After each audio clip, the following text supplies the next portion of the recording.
Hi, this is Joe Ziemba, the host of When Football Was Football here on the Sports History Network. Aside from my podcasting duties, I'm also a sports collector.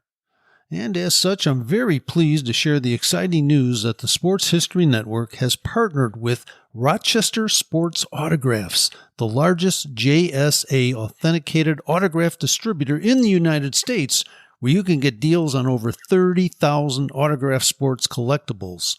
So as a collector, I was very pleased when I visited the site of Rochester Sports Autographs. The massive inventory is easy to search, carefully documented, and visually appealing. The options seem limitless, whether you're looking for an autographed baseball, signed football helmets, or basketball jerseys, among thousands of others. I found everything from a Babe Ruth autograph, a signed football by Dick Butkus, and an autographed Larry Bird basketball jersey. And as a collector, you'll be delighted with the very competitive pricing on JSA authenticated products. Made possible since RSA deals directly with athletes, so there's no extra markup, and the savings are passed on directly to the customer. Perhaps you're looking for an early gift for Mother's Day or Father's Day. Heck, who needs a holiday as an excuse to give a piece of sports history to your loved ones? Or how about yourself? Today seems like a great day to add to your own sports collection, right? RSA even has film, music, and other entertainment autographs on the site, so there's something for everyone. All orders from Rochester Sports Autographs are top quality and shipped to your door with top authentication and a money-back guarantee. And to make sure RSA knows that the Sports History Network sent you, we created a special link for you. All you need to do is head to shoprsa.com/SHN. That's shoprsa.com/SHN to get your own piece of sports history today. Now it's time to take a sports break, a look at sports history on a daily basis. Hello, my friends of sports history. This is Darren Hayes of the Sports Jersey Dispatch podcast. Welcome once again to the Pig Pen. This is time for your sports break for April 2nd, and we have such a great amount of information to share with you today. We're going to talk about a free throw streak, a record hockey night, some trades in baseball, some great MVPs in basketball, as well as a little bit of football from some Hall of Famers from the College Football Hall of Fame that were born on this April 2nd, covering these great anniversaries of sports and birthdays of Hall of Famers. That's what we try to do here.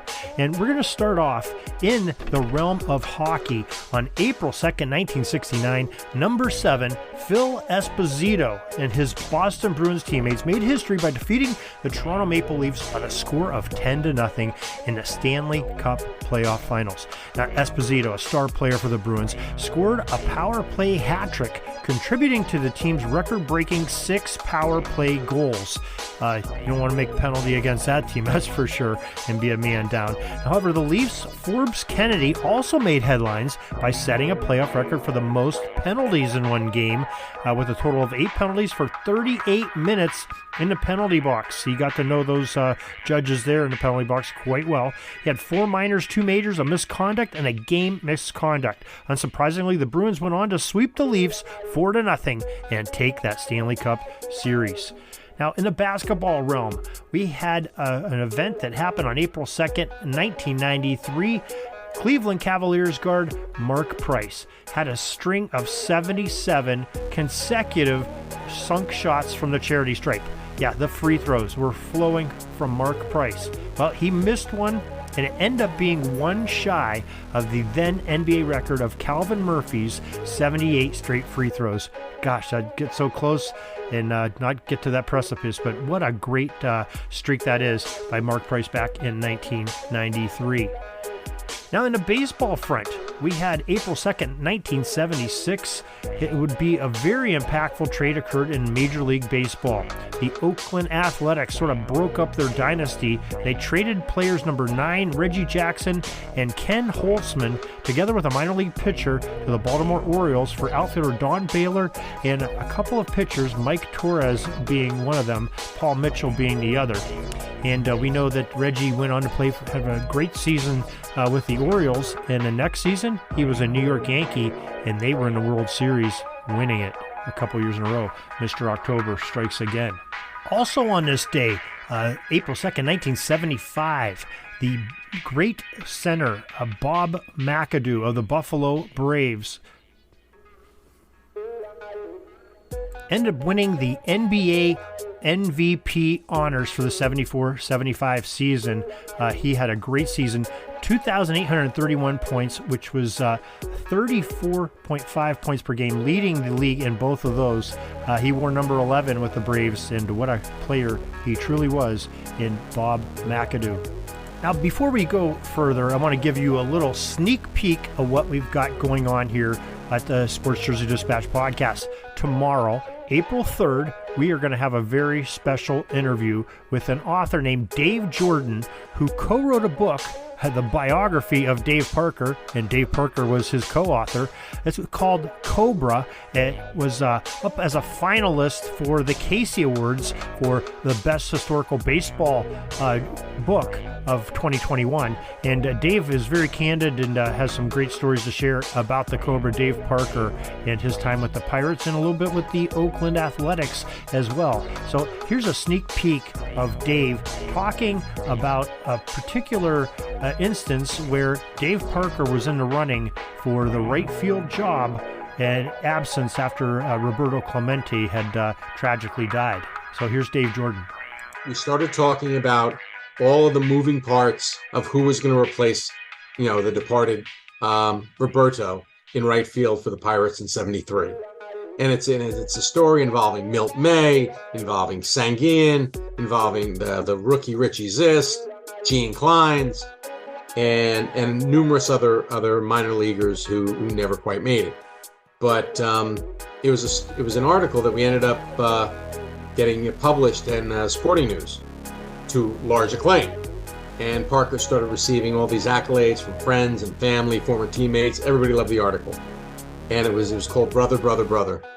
And when we were done with that, about a day or two after it was published, he said to me, "All right, fine, let's write a book." Oh, it's called Cobra, A Life of Baseball and Brotherhood by Dave Parker and Dave Jordan. And it's a release from the University of Nebraska Press.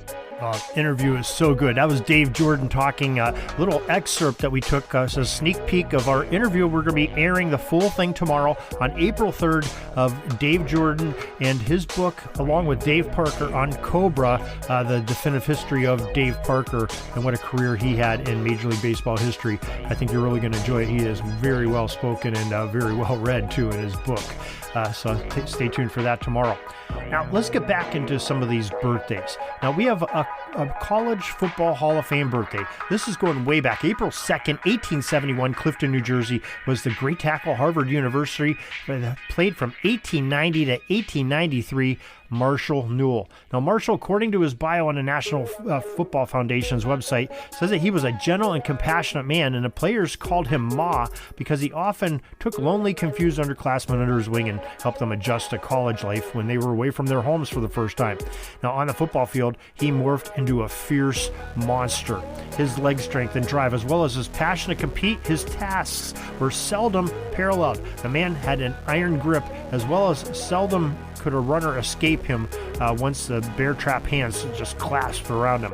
Now, he wasn't great in size, standing only 5'7" and weighing 168 pounds, but his other traits more than made up for as he was selected as an All-American in 4 straight years. Great ferocity by this player. National Football Foundation selected Marshall Newell for entrance into the College Football Hall of Fame in 1957.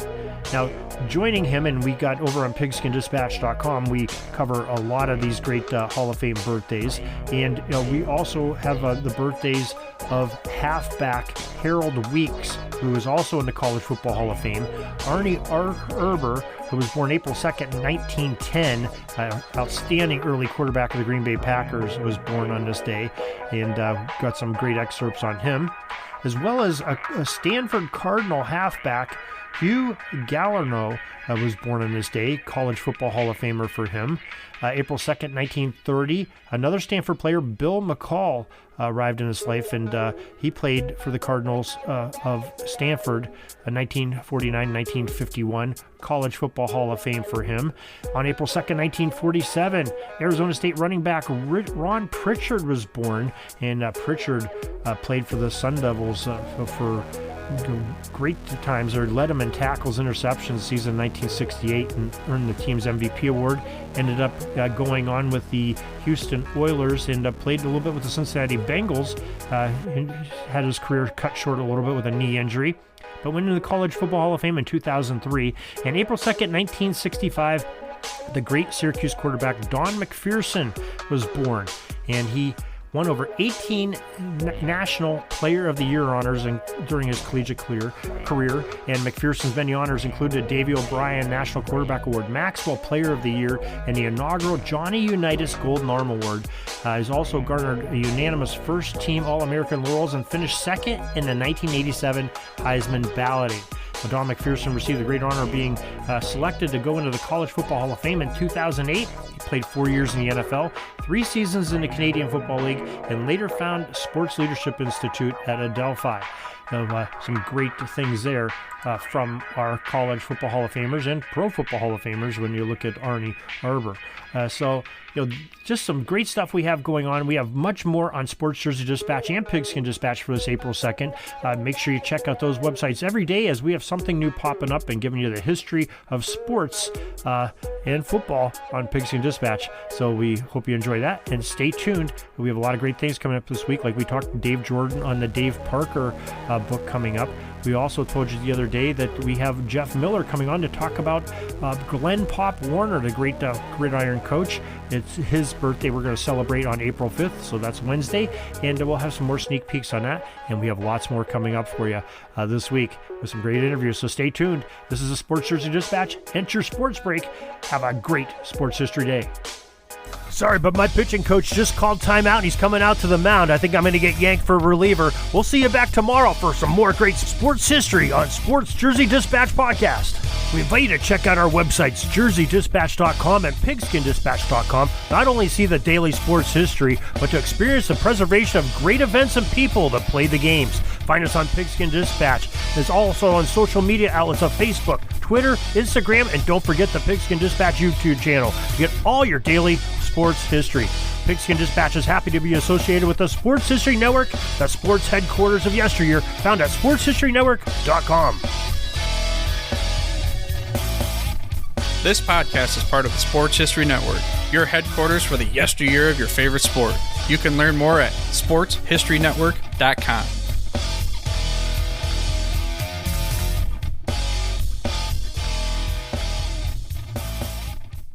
Hi, this is Joe Ziemba, the host of When Football Was Football, here on the Sports History Network. I'm very pleased to announce that I will be partnering with the Sports History Network to give away 2 copies of my latest book called Bears vs. Cardinals, the NFL's Oldest Rivalry. To enter, just head over to the following link, sportshistorynetwork.com/giveaways. We hope you'll enjoy the numerous stories in the book, which is largely based on the newly released Dutch Sterneman collection at the Pro Football Hall of Fame. Dutch was the co-owner of the early Chicago Bears with George Halas and kept correspondence, financial records, and scouting reports, which now allow us to peek into the management of an NFL club during the first few years of the league's existence. Along the way, we'll meet unusual gridiron characters from years gone by, including a quarterback who could throw the ball farther behind his back than he could throwing it forward, a Bears lineman who was such a good tavern fighter that he decided to enter the boxing universe, and a Cardinals halfback who gave up the NFL rushing title by deciding to not show up for his team's final game of the season. And can we forget the time the Al Capone mob interrupted a Bears-Cardinals game? The new book was fun to research, and I hope you will enter our free contest today. Once the winners are selected, we'll be in touch regarding shipping as well as to inscribe the book personally for you. This might make a perfect gift for Mother's or Father's Day, or simply add it to your own personal collection. Once again, enter by visiting sportshistorynetwork.com/giveaways. Thank you and good luck.